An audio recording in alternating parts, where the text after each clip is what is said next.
Sunday, Sunday, Sunday, Sunday. It's Sunday, Sunday, Sunday, Sunday, Sunday school. It's Sunday, Sunday, Sunday, Sunday, Sunday, Sunday. It's Sunday. Hey everybody, it's Waynell. I hope you had a really great week. I'm sure you've seen by now that the lesson review for Called Before Birth has been uploaded. I am so appreciative to my friend and brother, Mr. Kriston and Guillot, who now stands in for me on second Sundays. I do a lot between work and TSSG and the great things that are going on inside of TSSG, namely the new work with the two-step partner community and just my family, my church. And I'm just like you. I'm a regular person who is really working to find the right work-life balance and still deliver inside of my call and my assignment. So thank you again so much for supporting me in that way. But this week, consider this video like a little bit of bonus content. Now, I don't always promise to give you this, but I thought it would be fun to do. So Kriston's video contains the lesson review, the nuts and bolts of the lesson, but I actually extracted out his questions and answers and decided to make this bonus footage where I am actually going to answer the same questions that he asked and answered in the lesson. And then the key learnings that he had are also in this video, and I am going to add mine to it. So this is considered Questions and Key Learnings with Kriston and Waynell. Hope that you'll enjoy it. And I'm interested in your answers as well. So feel free to leave comments down below. And this is like any other video as well. If you're a newbie here, please make sure that you do subscribe. And everybody, please make sure that you do the thumbs up like. It always helps us in our rankings when you do that. But again, I'm more interested in your engagement and in your comments. And if you are a teacher especially, these are the kinds of conversations that you want to look for and be able to raise and engage with your class. This is what makes our classes engaging and fun. We don't just want to know that you know what the lesson was tactically about, but what do we do with this information in our everyday lives? So I hope it's helpful. If you enjoy this kind of content and you're a teacher, I invite you to check out the link down below with the two-step partner space. I share all kinds of information and bonuses there. And in the spirit of bonuses, the two-step partners got a bonus today. And that was, even when I don't create the lesson video, I do still prepare to teach because I have my own class on Sunday. And I will still be live here on YouTube at 9:45 Sunday morning. So my lesson notes are posted in the selfie store. Kriston's notes are in the video link, but if you want to see my notes, they're out there. But the partners got them this morning as a bonus. I dropped them in the group because they're my specials and I love them and I love what we're doing. So I invite you to check us out.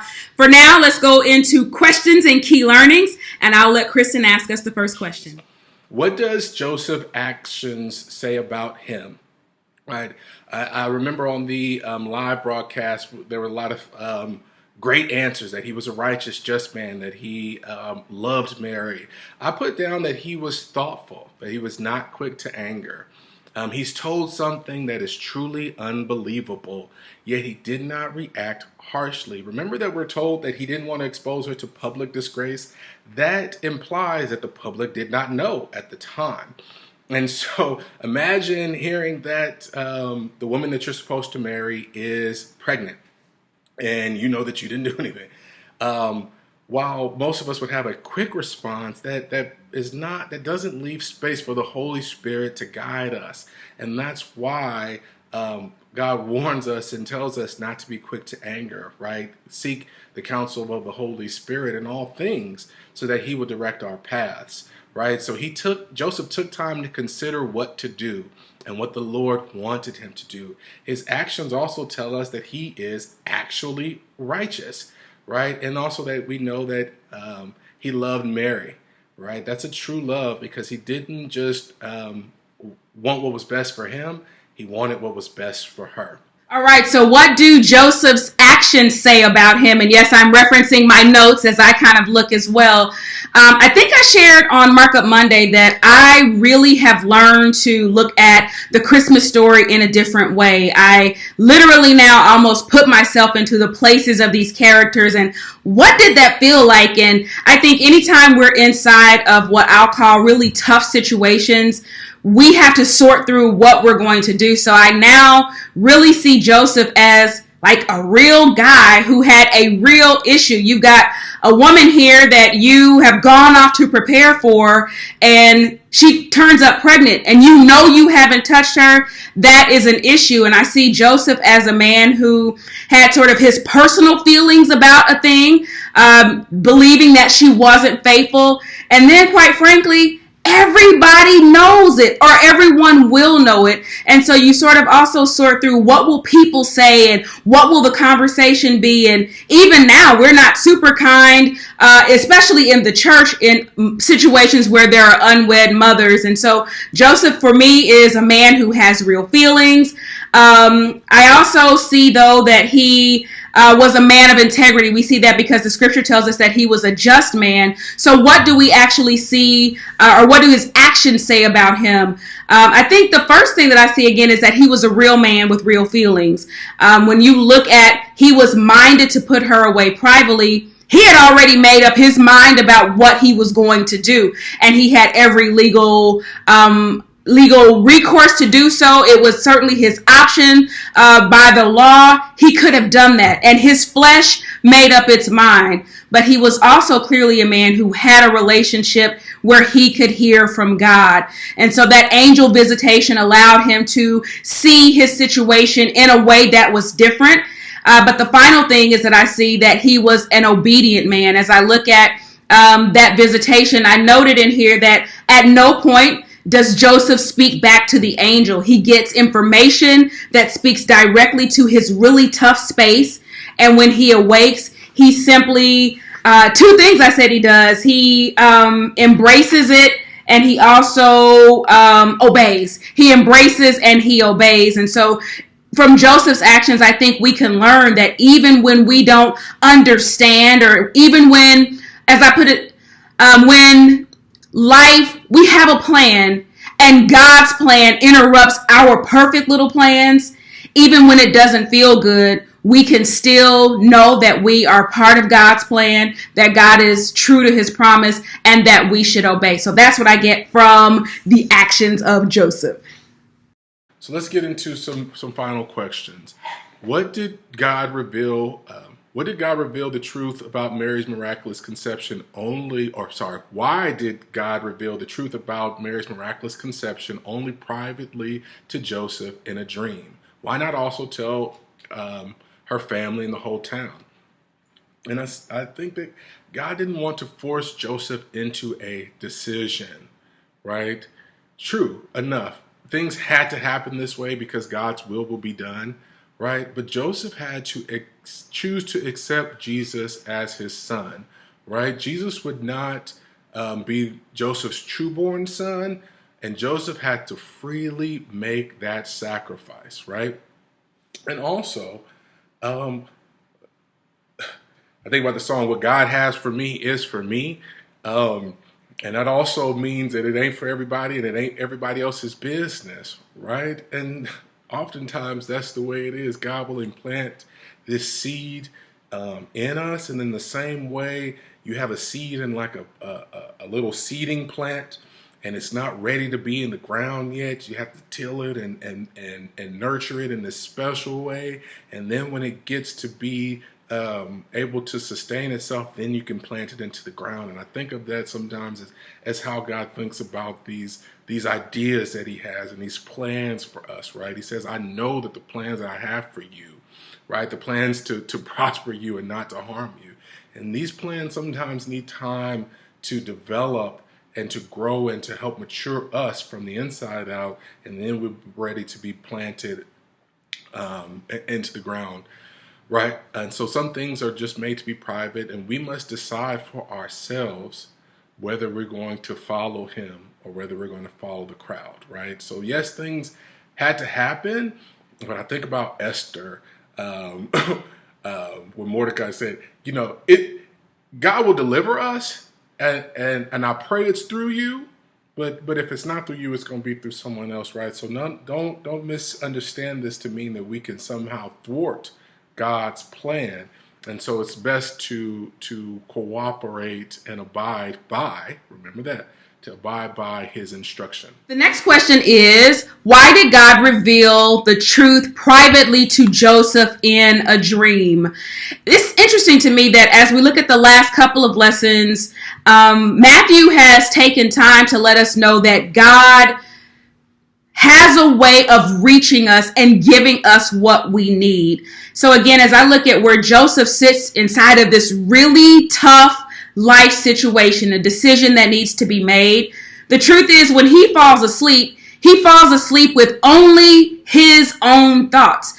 There's nothing in here, even though there's the law that tells him what he can do, there's nothing in the text that suggests that he's gone out and he's conferred with, his guys. He's not conferred with his family. He's left with his own thoughts. And I believe that there are times that we are given to our own thoughts, and there are ways that our thoughts will default and our flesh will default, but God meets us right where we are in the ways that we need to be ministered to. So I think it was in last week's lesson, where it talks about with our forefathers, how God talked with them through the prophets, and now we have Jesus. In every case, however God needs to communicate with us, I believe that he does that. I also think there's a level of dignity in here that God gives to Joseph, because he's dealing right now somewhat with a private situation. And so God deals with him in a way that is private and yet gives him everything that he needs to affirm his plan and confirm the actions that Joseph should take as a result. I appreciate the diversity of learning and teaching styles, and God allows each of us to see something different in his word. So here are my key learnings from this week. First, we must affirm that God always has a plan. Next, God's plan just may intrude on our perfect little life plans. I know we have a way we want to see things done, but God's plan may be different and we must stay open. God's hand was on Jesus from the beginning, and his hand is on us. God's plan requires different people to accept their part of the call. I know this lesson, we tend to focus a lot on Jesus being born, but we cannot ignore the parts that Mary and Joseph both play in this miraculous birth story. And had Joseph not done his part, this story would have been very different. In the midst of things unplanned, hardship and pain, God's plan is still true. It is not about you. You are just a part of the plan. And in Joseph's case, it would have been easy to worry about what everyone else would have said, but this was not about you, Joseph. This was about the greater plan of God. God knows just what we need, and God sends us what we need when we need it most. When Joseph was struggling with dealing with a life issue and he needed to know how to move, it was in that moment that God gave him the dream and showed him what to do. I want to say this to those of you who are dreamers. I am praying for you that you will know and be able to decipher and discern in your dreams the voice of God, his leading, his prompting, and know that versus when we've had something to eat too late at night or something that we shouldn't have eaten. There's a difference. All right. A call from God provides a solution to a dilemma or a problem in the earth. And I'll be talking about that a bit in the coming weeks as we continue this conversation of what does it mean to be called by God? Jesus here, he had a purpose for coming into the earth, and we are very clear on why he came, and he came to answer an issue in the earth. Watch the us in us that sometimes wants to debate, rationalize, or even object when God simply calls us to obey. Obeying does not require us talking back.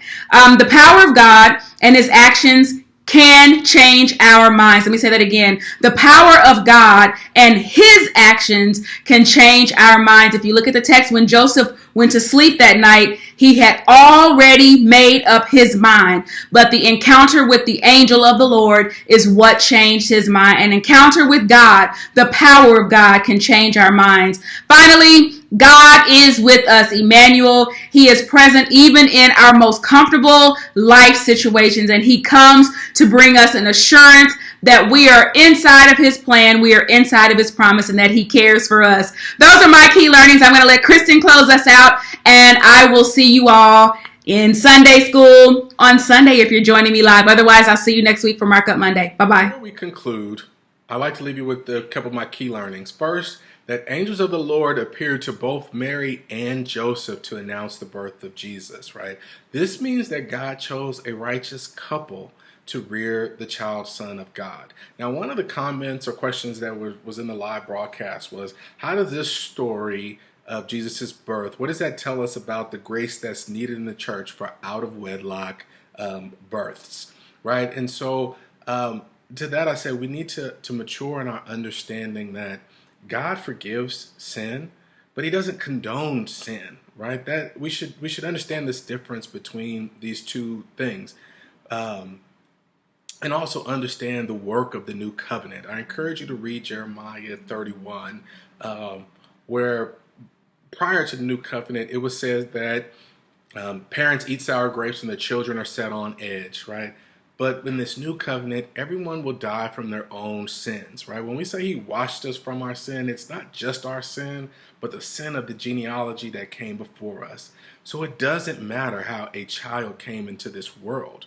We should understand and know that the story of Jesus's birth should illustrate to us that beyond the scientific requirement of sexual interaction for a child to be born, that every child is a gift from God, no matter how we think this child should have gotten to the world. Now, that doesn't mean that God condones out of wedlock sexual relations or out of wedlock births, but that also does not mean that a child is cursed because of the way that their parents interacted, right? And that is so freeing to should be freeing to a lot of us, right? Because think about this day and age. A lot of us are burdened with what our parents did and how we got here and the circumstances for our own children's births, right? But God is calling us to his new covenant and saying that there is no sin, that God is not above. And when we seek him and his grace and his mercy, he will forgive us for all the things that we've done, and we can be new creatures and new beings. And that's the beauty of what his birth teaches us, right? So the next key learning is that we should be slow to anger and consider what the Lord would have us to do, right? And in those times of consideration and supplication, the Holy Spirit will direct our paths. I caution all of us, and I say this to myself, is we need to stop telling God what we want him to do. That's not submission. That's what you tell a butler, right? We are servants. We are his servants. We are his people, the sheep of his pasture, right? And so we should be submitting to the Lord and asking him, what will you have me do in this situation? That's how you demonstrate a true love for God, and also understanding that when he's telling you to do something, we need to do it. That we may not see that it's the right thing, but it truly is the right thing, right? The next key learning is that love of God is proven through love of people. This means that we should not think of that love of God justifies disregard or harm for each other, right? Don't be confused or misled into thinking that human anger or human judgment it should replace God's judgment, that one can sit in the seat of God's judgment. God has not called any of us to be judging, right? Because Jesus himself came not to condemn the world, but that the world through him might be saved. And so I take you back to the beginning of this lesson, right? This perceived conflict between love of God and love of people. And remember God's response to that in his own holiness, even in his own seat of judgment, that he could have banished us and sent us to eternal darkness. He instead chose to love us even more and to give us a greater place, right? And so none of us are in a position that we should disregard or publicly disgrace anyone else or think that that is what God has called us to do, right? Remember, God speaks not just in angels, but he speaks through his word that we've been given in this Bible. And all of his words are consistent. And this is consistent. Loving people or loving God should not supersede loving people, though you love God through loving each other. Remember our last lesson, right? The next key learning is that God knows what he is doing, right? We may not see it, but God knows, and that's the benefit. Oh, what peace we often forfeit, right? Because we don't just give it to the Lord. And then also, obedience is the proper response to divine clarity, right? Too often we get caught up in the cycle of asking for clarity, but we fail to use the clarity that we've been given, right? We can't just wait for the answer that we want, right? God didn't tell Joseph, go ahead, divorce her because of this and that. He says, no, this is my will, and I'm asking you to walk in it, even though you don't understand it, right? And the last one is we won't always see or understand or know the ways that God is using us for his glory. Joseph is not mentioned much more in the Bible, right? We don't ever hear him speak. But his decision to marry Mary, as instructed, changed the world, right? He had God with him and was able to rear him. And we see this man come into fruition and follow the word of the Lord, and we can model ourselves off of his obedience, right? And then we see even more of his children. James becomes a leader in the church and writes his own book that really summarizes all of these teachings.